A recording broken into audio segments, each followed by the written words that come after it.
Oh, I'm gonna regret this, aren't I?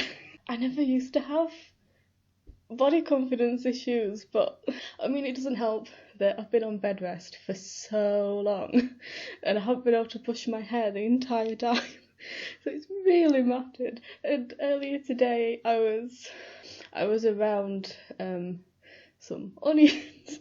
Not a lot, it was just like the one tiny little slice of onion, but now my face is all red and splotchy. I've picked such a great time to do this. I apologise for the amount of cuts that are going to happen as well. We are going to rival the Liam Neeson fence jumping scene. This video will be hours long if I leave in all of the me not knowing what to say and forgetting how to talk and what it is that I've just said and want to say. So you'll have to bear with me. Also, I have no clue how this is going to turn out because I don't have anywhere to put my microphone, so I'm just going to have to hold it, and like my camera is all the way over there on the windowsill. And I've had to zoom in, and it's a really old camera, so I have no clue how this is going to look. Celebrating the new year has always been important to me. 2018, I was in my parents' bedroom, sitting on the bed with my dad, on the phone to my mum, because she was in hospital after she just lost her sight.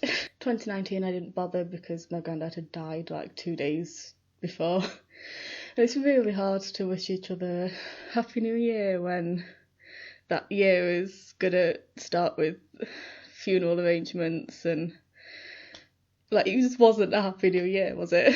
2020, and I said, a drink in my hand, I said, well, if there's one thing I can say with absolute certainty, I said, if there's one thing I can say with absolute certainty, it's that 2020 can't possibly be any worse.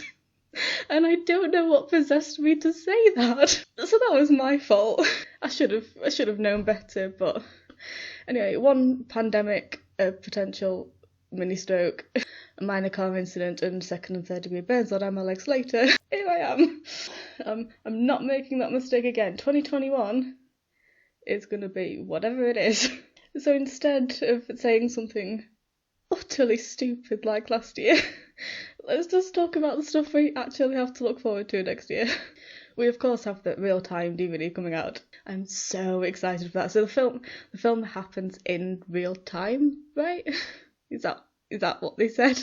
And the general consensus on the Japanese side of Twitter is that Horobi is very cool and very pretty. And it looks like other people might actually be getting decent screen time. Horobi and Fua, I'll make an entire video about this one day, but Horobi and Fua exist together next to each other at some point.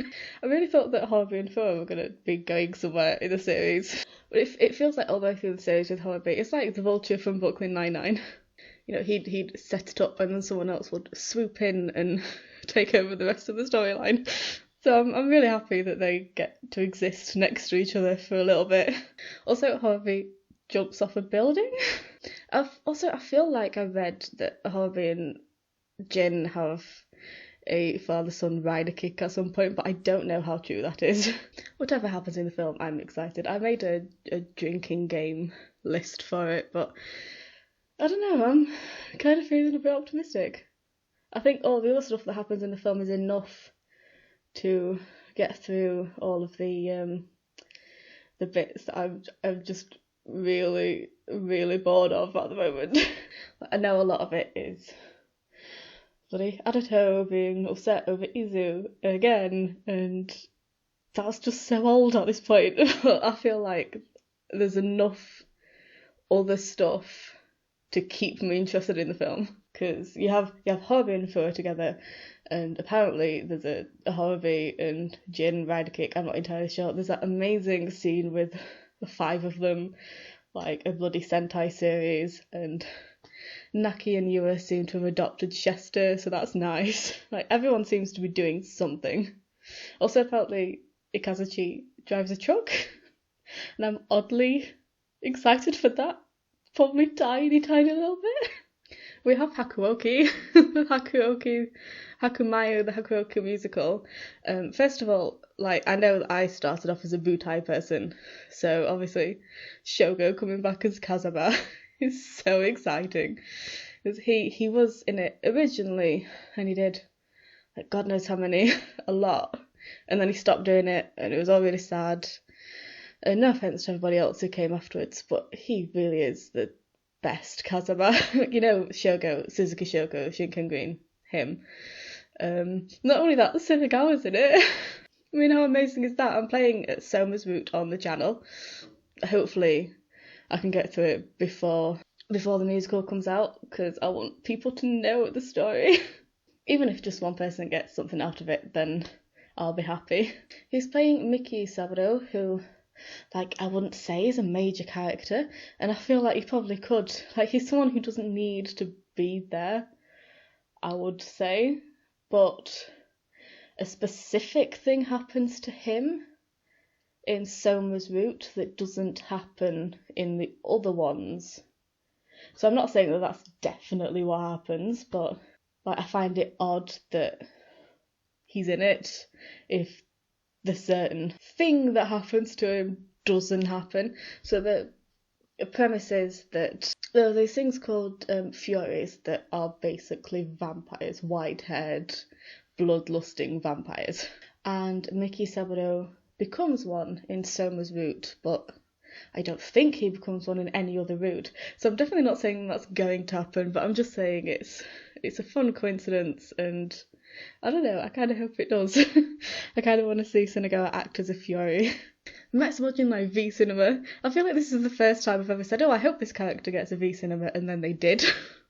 And that's really exciting for me. And I hope, because I know that as much as I'm sad that Metsubojin and I didn't really get that much time together, I do understand that, I mean, that's the pandemic's fault, I feel like if they had more time, then, it's not something that I can complain about because pandemic. So I'm really glad they get this opportunity.